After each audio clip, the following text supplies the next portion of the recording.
안녕하세요. 전청입니다.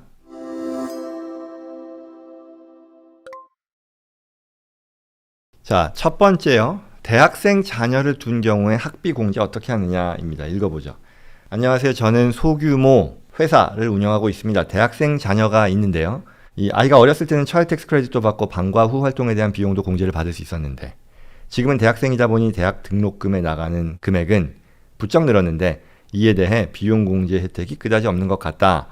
이걸 혹시 회사의 교육비로 처리하는 방법이 없겠느냐라는 질문이죠. 그쵸. 어렸을 때, 애들이 어렸을 때요. 뭐 차일드 텍스 크레딧, 우리 그 애가 있다라는 것만으로도 부양 자녀가 17세 이하 있을 경우에 차일드 텍스 크레딧도 받고, 그리고 또 풀타임으로 일하거나 그런 부모들을 위해 뭐 디펜던트 케어 크레딧이라는 것도 있잖아요. 그래서 그것도 활용하고 여러 가지 있는데 이제 그게 다 끝나버리는 거잖아요. 대학생이면. 근데 비용은 더 많이 드는 거고요.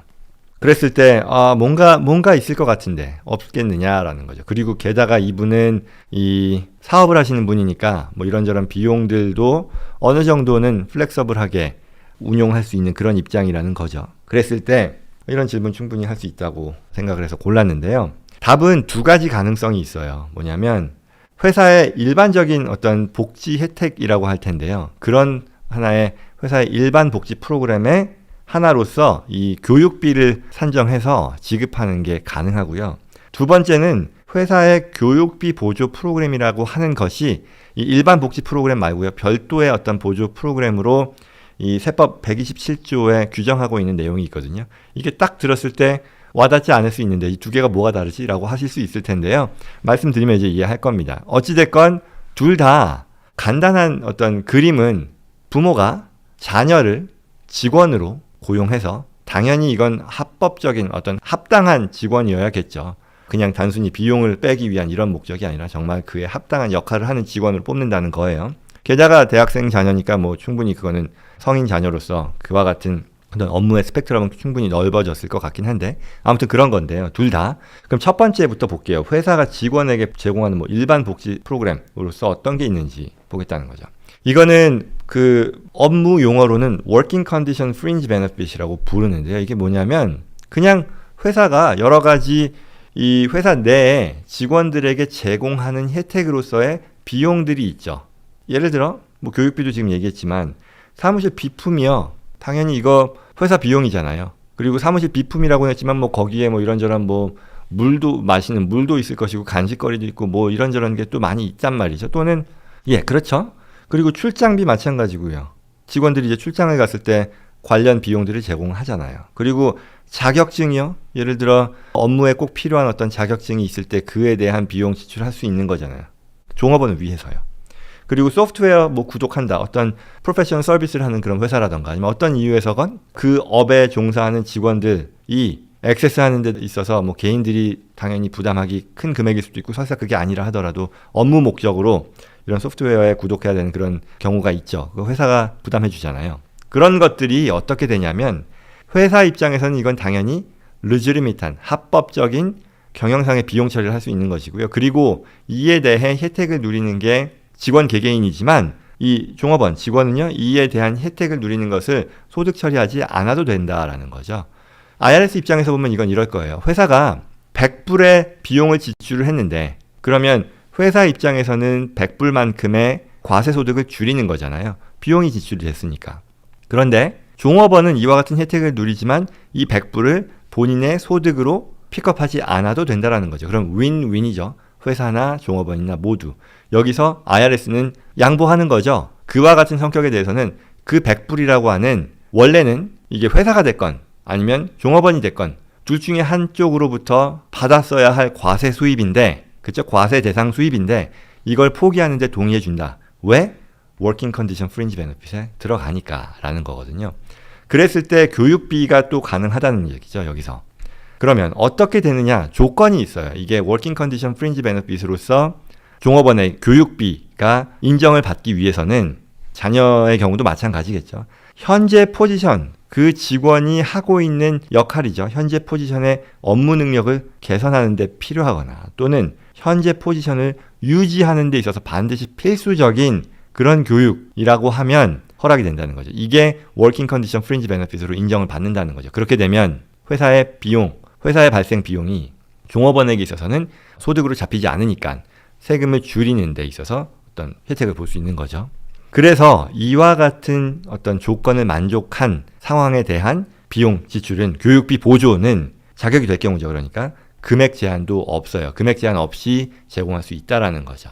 그러면 이제 앞서 그 사례, 홍길동 씨라고 하면 사례에 대해서 적용한다면 자녀가 있는 거잖아요. 자녀가 대학교를 다니는데 이와 같은 대학 학비를 보조해 주는 거죠. 이걸 이런 스토리 라인으로 만들 수 있겠느냐인데요. 답은요. 대학교는 안 돼요. 이건 뭐 판례로서 나온다는 겁니다. 이걸 악용할 수 있는 여지가 있다 보니 안 된다라고 여러 판례가 있다라는 거죠. 그러니 제가 관련된 내용을 이번에 또 같이 보다 보니까 가능성이 아예 없는 건 아니지만 most likely 안 되더라라는 것으로 이해하면 좋을 것 같고요. 반면 비즈니스 스쿨 있잖아요. MBA요. 이런 프로그램은 직업, 프로페셔널 디그리의 경우는 가능할 수도 있다. 가능성이 좀 더 높아진다라고 보면 좋을 것 같아요. 자, 첫 번째 일반적인 직원 복지의 한 어떤 카테고리로서 교육비의 경우는 자격을 갖추면 금액 제한 없이 할 수 있으나 자격을 갖추는 것 자체가 좀 쉽지 않다. 이렇게 이해할 수 있겠죠. 그러면 두 번째를 보죠. 섹션 127 플랜이라고 하는 게 있어요. 이거는요. 앞서 말씀드린 것처럼 세법상에 나와 있는 별도의 회사의 교육비 보조 프로그램을 지칭한다라고 보면 됩니다. 이건 일반 어떤 프린지 베네핏이 아니라는 거죠. 그래서 이걸 하기 위해서는요. 회사에서 회사 자체적으로요. 어떤 HR policy 또는 뭐 education subsidizing policy 뭐 이런 식으로 교육비 보조 policy로 written policy가 있어야 된다는 거예요. 그리고 이에 대한 적용에 있어서는요. 자격을 갖추면 회사의 자격이죠. 회사의 그 policy가 요구하는 자격 조건이 있겠죠. requirement가 있을 거란 말이에요. 그러면 이건 충족이 되면 누구에게나 제공을 해야 되는 거죠. non-discriminative. 그러니까 누구는 예쁘다고 해주고 누구는 안 예쁘다고 안 해주고 누구는 더 마음에 든다. 뭐 이런 것들이 안 된다는 거죠. 그래서 이와 같은 공식 프로그램에 따라 자격이 되는 경우에 제공할 때에는 직원 1인당 매년 연간 최대 5,250불까지를 할 수 있다는 것이고요. 프린지 베네핏과 마찬가지겠죠. 회사는 비용 처리할 수 있고 직원은 대신에 과세소득으로 픽업하지 않아도 된다라는 거죠. 그러면 이 말은요. 결국 마찬가지예요. 텍스 플래닝이라는 관점에서는 누이 좋고 매부 좋고인 거죠. IRS가 이와 같은 과세 수입에 있어서의 손해를 동의하는 그런 상황이라고 볼 수 있겠죠. 자, 여기서요. 추가의 조건이 있습니다. 만약에 자녀이면서 직원일 경우에는 추가로 요구되는 조건이 있어요. 이 제도를 또한 남용하면 안 된다라는 그런 취지에서 나온 sub requirement겠죠. 세법상 조건은요. 자녀가 21세 이상이어야 되고요. 그리고 독립세무신고자여야 된다는 겁니다. 부모의 디펜던트로 들어가서는 안 된다는 거고요. 그리고 중요한 것은 이 비즈니스의 5% 또는 그 이상의 지분을 가지고 있어서는 안 된다는 그런 조건이 있습니다. 그래서 이것만 만족한다면 되는 거예요. 그러면 홍길동 씨로 들어가면 홍길동 씨의 경우로 아까 들어가면 자녀에 대해서 대학교도 해당이 된다는 얘기예요. 그러니까. 그리고 5,250불까지에 대해서 지급을 해주고 그리고 그에 대해 과세소득으로 안 잡히는 거니까 결국은 비용공제 하나의 패밀리 그 하우스홀드를 놓고 보면 가족의 입장에서 보면 비용공제를 할 수 있는 그런 학비를 비용공제할 수 있는 그런 혜택을 누리는 거죠. 자, 여기서 one more thing은 뭐냐면요. 그러면 기존에 누릴 수 있었던 교육비 텍스 크레딧이라는 게 있거든요. 그건 뭐냐면 말 그대로 에듀케이션 크레딧인데 그 중에는 두 가지가 있죠. American Opportunity Tax Credit이라는 게 있고 Lifetime Learning Credit이라는 게 있어요. 이것도 대학교 또는 그 이상의 학위에서 발생하는 그 교육비에 대해서 최대 2,500불까지를 크레딧 받는 거거든요. 그럼 이거는 못 쓰게 되느냐? 만약에 지금과 같이 교육비 보조의 회사를 통해서 하는 경우라면 아니고요. 근데 이 내용, 크레딧에 대한 내용은요. 지금 이 시간에는 따로 얘기 안 하고요. 160강의 세 번째, 텍스 크레딧 5가지 중에 세 번째로 들어가 있는 내용이니까 한번 보시면 좋겠습니다. 그래서 결국은 뭐냐면 둘 다 누릴 수 있어요. 둘 다 누리지만 당연히 조건은 있죠. 자, 홍길동 씨 자녀가 대학생 자녀를 고용했다고 쳐요. 그러면 섹션 127 프로그램에 따른 보조를 회사에서 이제 해주는 거예요.